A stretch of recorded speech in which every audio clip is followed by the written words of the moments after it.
Hi, Kian. Bye, Mom. Hi. Hi.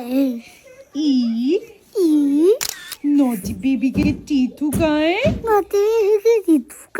நம்ம அன்னைக்கு குழந்தைங்களோட டென்டல் ஹெல்த்தில் என்னென்ன ஹேபிட்ஸ் அவாய்ட் பண்ணும் அப்படிங்கிறத பற்றி பேசினோம். அன்றைக்கி அதில் ஒரு முக்கியமான ஹேபிட் நான் விட்டுட்டேன். Screen time while eating.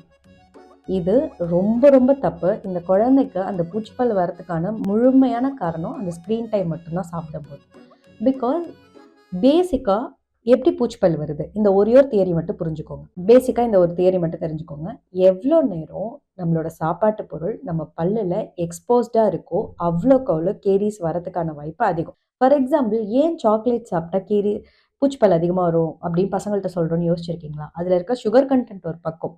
இன்னொன்று, சாக்லேட்டோட அந்த குழகுழப்பு பிசுபிசுப்பு தன்மை ரொம்ப நேரம் அந்த சாக்லேட்டை அவங்க பசங்களோட வாயில் தங்க வச்சு, அப்போ பூச்சிப்பல் வரதுக்கான வாய்ப்பு அதிகம். அதே தானே அப்போ நார்மல் ஃபுட்ஸ்க்கும். அவங்க ரொம்ப நேரம் அந்த சாப்பாட்டை மெல்லாமல் வாயிலே வச்சுருந்தாங்கன்னா ஆப்வியஸ்லி அவங்களுக்கு பூச்சிப்பல் வரதுக்கான வாய்ப்பு ரொம்ப ரொம்ப அதிகம். அதனால் தயவு செஞ்சு சாப்பிடும்போது ஸ்க்ரீன் டைம் காட்டாதீங்க. அப்படியே அன்அவாய்டபுளாக காட்டினீங்க அப்படின்னு சொன்னால் அவங்களோட சாப்பிட்ற டைம் 20 to 30 மினிட்ஸ். 30 மினிட்ஸுங்கிறதே மேக்ஸிமம்.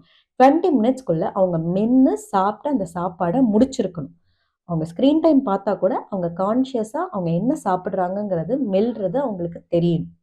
இந்த ஒரு ஹேபிட்டை ஃபாலோ பண்ணிக்கோங்க. இதை தவிர்த்து நிறைய டென்டிஸ்ட்ரி பற்றி ப்ராக்டிக்கல் டவுட்ஸ், நீங்கள் டெய்லி என்னென்ன டீல் பண்ணுறீங்களோ அதுலேருந்து உங்களுக்கு டென்டல் ப்ராப்ளம்ஸ் வரும்ல, அதெல்லாம் க்யூர் பண்ணிக்கிறதுக்கு நம்ம பேஜை ஃபாலோ பண்ணிக்க மறக்காதீங்க.